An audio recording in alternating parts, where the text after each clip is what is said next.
Okay, let's think about this. What if all that computing power just sitting idle in like billions of devices around the world, what if it wasn't wasted? Right. Imagine actually tapping into that, using it to build something uh, more efficient, maybe cheaper, even greener for our digital world.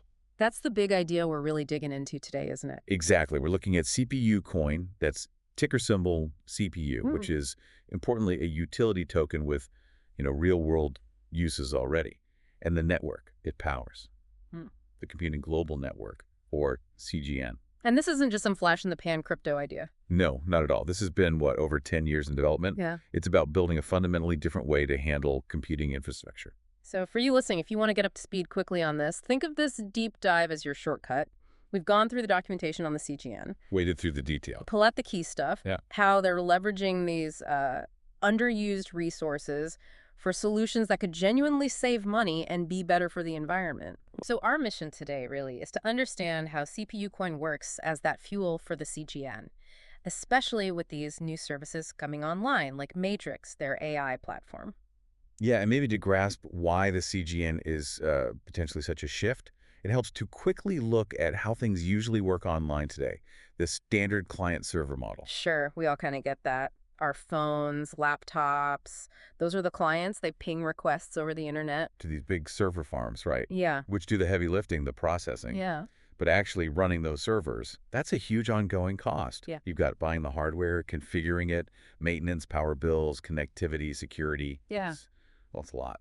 And it's not just the direct running costs, is it? There's that whole challenge of guessing capacity. Oh, capacity planning. Nightmare. Right. To make sure your app doesn't fall over when lots of people use it, companies often end up leasing way more server power than they need most of the time. Exactly. So you have all this expensive gear just sitting there, idle, burning power, costing money. Whether it's their own data center or using the big cloud guys. Precisely. You're often paying for capacity you're just not using. Big upfront costs for data centers, or even with the cloud, managing it all. Yeah. Avoiding those surprise bills when usage spikes. Yeah. It's complex and costly. Which is where the CGN comes in, offering a different path. Yes, the Computing Global Network. Yeah. It's pitched as this really flexible, scalable, distributed setup. And crucially, pay-per-use. Okay, how does that work? What's the core idea? The concept is actually pretty elegant. It wants to harness all that idle processing power, the CPU cycles on computers and devices worldwide that aren't doing anything. Ah, the Airbnb of CPU power analogy they use. That's the one. It really gets the idea across a sharing economy, but for computing resources. Okay, that clicks. So instead of needing dedicated servers, you tap into this global pool of power that's already there but not being used. Exactly. And the payoff for users needing compute power is clear. You only pay for the resources you actually consume. No paying for idle time. And presumably it scales automatically. That's the design. It adjusts to demand without you needing to manually provision or deprovision servers. Huge management overhead gone.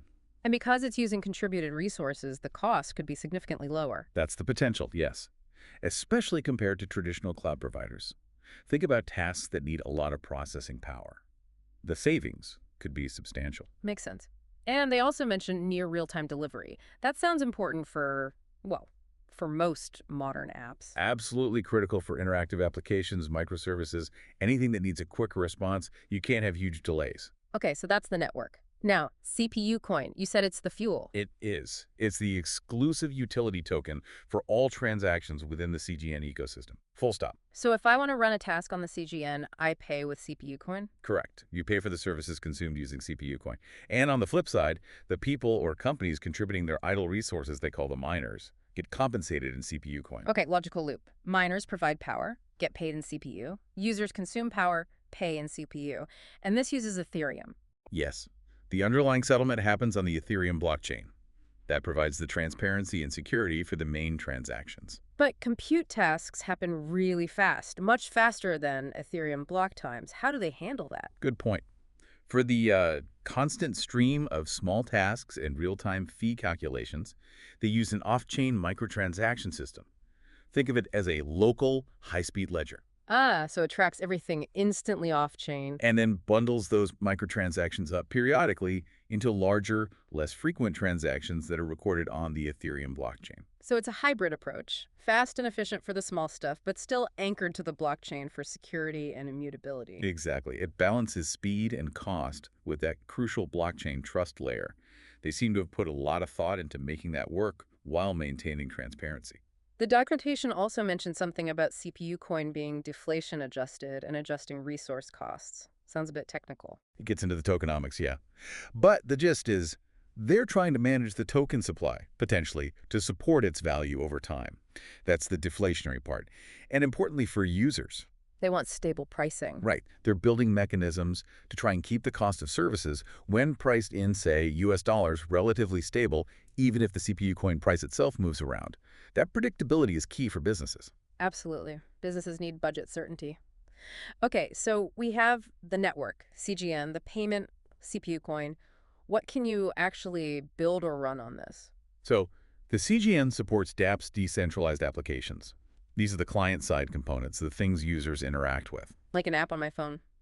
Could be, yeah. And those DApps make requests to DServices, decentralized server applications. These are the back-end components that run inside the CGN environment, doing the actual work. So DApp is the front end, DService is the back end running on the CGN. You got it.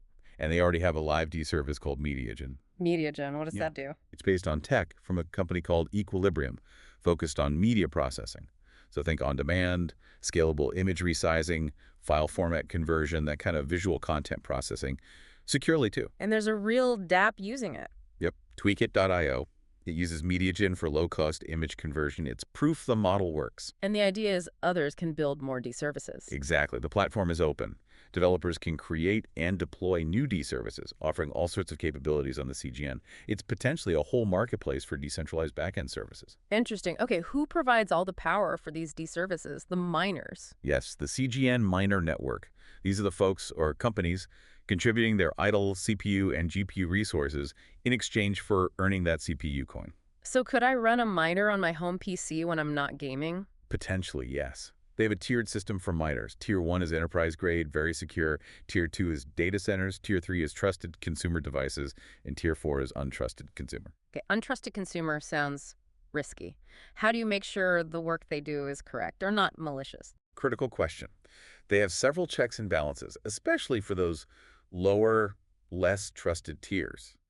Things like work verifiers that check results, consensus mechanisms where multiple miners do the same job and compare answers, They could double check. or triple check, yeah. Hmm. They also use reference miners as benchmarks and, importantly, require miners in those untrusted tiers to stake some CPU coin. Meaning they have skin in the game. Exactly. If they submit bad work, they can lose some or all of their staked coins. Hmm. It creates a financial incentive, to be honest. That sounds reasonably robust, and data security if I'm processing sensitive stuff. Paramount. They talk about protecting data at rest and in transit, using secure enclaves and processors where available. For really sensitive enterprise stuff, you'd likely stick to the Tier 1 and Tier 2 miners, the more controlled environments. Got it. Okay, let's switch gears slightly to Matrix. This new AI service running on the CGN. This sounds like a big deal. It does. Matrix is being developed as a horizontally scalable DApp. The ambition is pretty huge Yeah. to be a single source for, well, for everything AI. Everything AI. That's broad. It is. They're talking about supporting not just current popular AI models, but also diving into newer stuff. Agentic AI systems that can act autonomously, plus things labeled MDP, MSP, RAG, basically next-generation AI products. So a platform for cutting-edge AI development and deployment. That seems to be the goal. Yeah. And the key tie-in here is how it runs, leveraging the CGN miner network. To make AI cheaper. That's a major part of it. AI, especially training and large-scale inference, is incredibly compute-intensive. Using the CGN's distributed, potentially lower-cost idle resources could make complex AI much more accessible and affordable. And greener too, right? Instead of building more massive, power-hungry AI data centers. That's a huge plus. Utilizing resources that are already built and powered, just underutilized, it's inherently more eco-friendly. That's a strong selling point. Definitely. What about privacy for AI? Enterprises are nervous about that. They seem to address that with the Tier 1 node option. Businesses needing strict control over their AI models or inference data can potentially keep that running on our own trusted hardware within the CGN framework, still getting the scalability benefits. Okay, so this isn't just theory. You mentioned CPUcoin has real utility now, and Equilibrium is using MediaGen. Right. This isn't just a white paper. Equilibrium is integrating MediaGen into their content compliance cloud, which apparently already connects with things like Microsoft SharePoint and Office 365. That's significant enterprise adoption happening. That's real traction. It suggests businesses see value here. It does. And the documentation even hints at potential partnerships down the line with existing cloud providers or data centers, maybe helping them monetize their own idle capacity using the CGN. A way for everyone to tap into this unused power. Could be a win-win. So let's try to wrap this up. We've covered a lot. From the basic problem of server waste to the CGN solution, the role of CPUcoin, the DApps and DServices like MediaGen, the miner network, and now this ambitious Matrix AI platform. What's the core takeaway for someone listening? I think it's the combination of potential cost savings on computing, the seamless scalability, a much greener approach by using idle resources, and now democratizing access not just to general compute, but potentially powerful AI tools via Matrix. It's built on that decade of development, showing real persistence. Yeah, it really makes you stop and think about just how much computer power is out there doing nothing most of the time. The aha moment is realizing there's a model trying to actually harness that. It's a genuinely innovative approach to a massive global resource. So for you listening, we hope this deep dive gave you that quick, thorough understanding we aimed for, that shortcut to grasping what CPUcoin, CGN, and services like Matrix are all about and why they might matter in the world of decentralized tech and AI. Definitely. It leaves you wondering, doesn't it? What is the future of cloud computing? Could these decentralized networks fundamentally shift how we access and pay for digital infrastructure, especially for something as demanding as AI? A provocative thought indeed. Lots to consider there.